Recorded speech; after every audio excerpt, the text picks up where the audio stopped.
We're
here at the Malibu Guitar Fest. So, Laurence Juber, welcome. Well, happy to be here.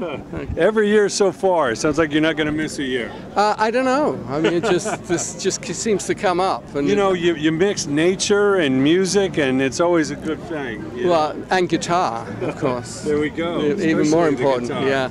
Yeah. Now, where'd you grow up, and how'd you get started playing? Who were your influences? I grew up in London. I started playing November of '63. My influences would take about 6 months to go, but all you the know, above. Yeah, I mean, Beatlemania was cresting at that point. But I really, very rapidly got into fingerstyle, like Bob Dylan, Paul Simon, but also the Stones, and then Clapton, Hendrix, Jimmy Page. Sure. I wanted to be a studio musician, so I just listened to everything. Yeah. Yeah. Well, you know, we're reminded often that all those great British artists, so many of them look to the American artists, for their influences. The Chuck Berrys, and of course the blues guys. Well, yeah, and the Beatles in particular covered all the bases. Yeah. Because you have Motown, and you have Chuck Berry, and Carl Perkins, and Chet Atkins. I mean, it was like a very wide range of influences, as well as Tim Panelli and Broadway and all of that. So for me, it's similar. I just listen to everything. It's kind of nice how we've kind of influenced each other back and forth over the pond over the years. Yeah, it's a synergistic kind of thing. You know? I mean, the fact is that you go to France in the 1930s was a magnet for black American jazz musicians, because they could get a better audience over there than they would in America. Do their thing. Now, I know you have some incredible solo works and stuff, but tell us a little bit about joining Wings, how that call came about, how the evolution came for you to join Paul in the Groove. I was a studio musician in London. I was playing on a TV show with David Essex. Denny Lane was a guest, and we bonded, and he recommended me to Paul, and about 6 months later I got a call to audition. Wow. Yeah. Now, obviously, there was some great albums and tours and everything. Looking back over it, what was the greatest highlights for you? Oh, the whole experience was really, really great. Every day was a new just adventure. To be working with a Beatle. In fact, I got to work with Paul and Ringo together, which was very cool. Yeah. I mean, it's. I could get granular with it, but just to say that it was overall, it was a great experience. So every day you were just like a sponge, just absorbing. Yeah, just absorb. And I learned how to produce records. I learned how to engineer. I learned how to arrange, how to compose, what it meant to be an artist. All of the mechanism of it. Yeah. The only thing that, the biggest lesson was never to smuggle marijuana into Japan, That's for sure. Yeah. Now, obviously, there was a lot of pressure, in a sense, with Paul or any of the guys, after the Beatles kind of doing their solo thing. but I guess Paul never really showed that. He was just always creating, right? Well, he was under a lot of pressure, self-imposed, you know, because the Beatles cast a very long shadow. Yeah, of course. So, you know, he was determined to establish himself as a solo artist. My incarnation of Wings, the late 70s version, was really kind of the Indian summer of that process, because after he didn't tour most of the 80s, he went in a very pop direction. You know, by the time we got to our version, we were really a rock band.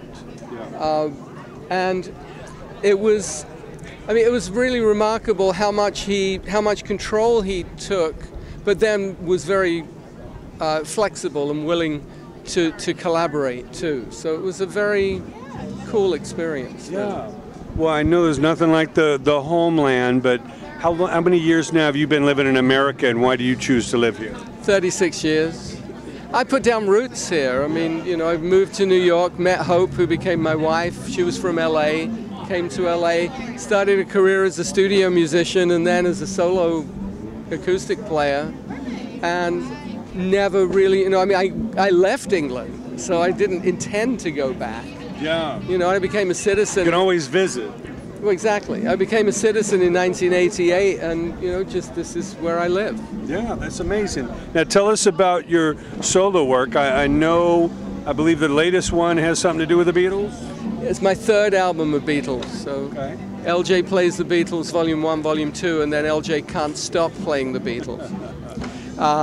Yeah, I mean, it's a really rich repertoire to be mining, you know, and those songs are great audience pleasers. They're great to arrange for solo guitar, and I can't see myself doing another album. I think a trio is enough, but there's still plenty of those songs that are still worth doing. You know? Yeah, and you know, people have heard them a million times, so they're ripe to hear a reinterpretation. Yeah, there's that familiarity, not only with the songs, but also with the records themselves. So it really, I think they live in their own transcendent space, is what they do. Now, all that you've seen and been through, what advice do you give to the young musicians, the young writers coming up today? What do they need to really focus on? Well, the money is in the writing, and to some extent in performing, but the real money is in the writing. I mean, our daughter is a songwriter. And it took her a long time to get to the point where she was making money doing it. I mean, it was 10, 12 years. Yeah, very competitive. So you have to be persistent, and you have to be talented in some level. I mean, if you're not a great songwriter, perhaps you're great at creating beats, or collaborating, or taking care of business. There's so many aspects to the music business that people don't always end up doing what they start off doing.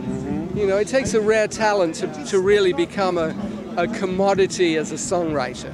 It's a difficult thing to do because it's a tough business. But persistence, understanding, just understand what it is that you're doing, and an education in music or in music business is always helpful. But there's nothing like getting out there and networking and proving your talents. But and remember that you're always having to prove your talent. It's not like you do something and then you can rest on those laurels.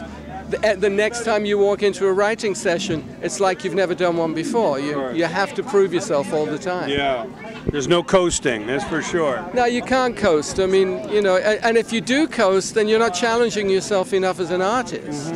Because you have to, you know, it's like I go through periods where it's like, okay, if I'm going to get stale on this level, let me create some new repertoire, or let me reinterpret what I've been playing, and, you know, just to find that spark, keep that flame alive where the creativity is, you're operating from a creative space.